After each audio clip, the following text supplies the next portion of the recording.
mother whose son was born severely disabled has been awarded more than £2 million in compensation from the NHS.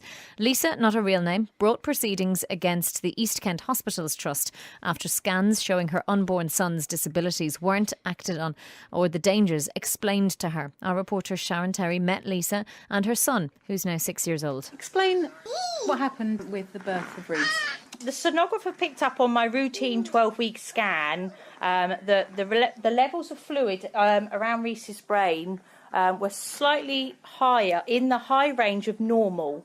And she said, it's nothing to worry about. I'll just send you for another scan in 2 weeks and we'll check it's either come down or stayed the same. So every fortnight they kept scanning me at QEQM at Margate.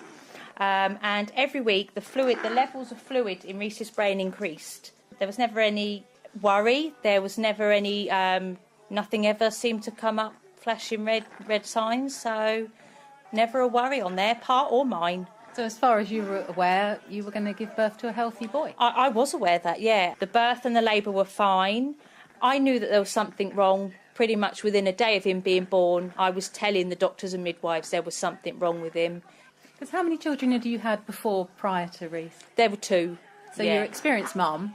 You Yeah. knew something wasn't quite right. Yeah, I knew. I knew that something weren't right. Absolutely, yeah.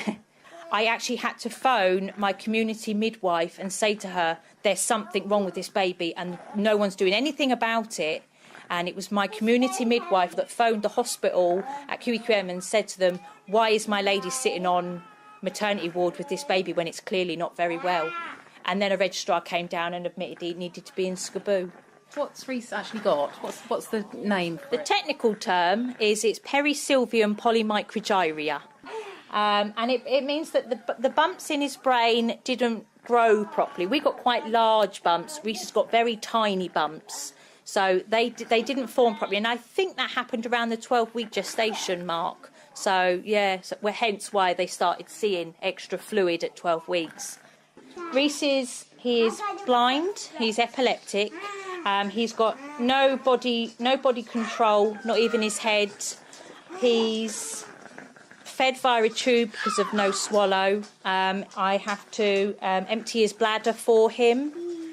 The only thing he can do, and I've always said the only thing he can do for himself is breathe, but even sometimes that's questionable. There's chance now, after all these years, that we might have to have some home oxygen as well. But he's happy. He's content. We know how to manage his needs now.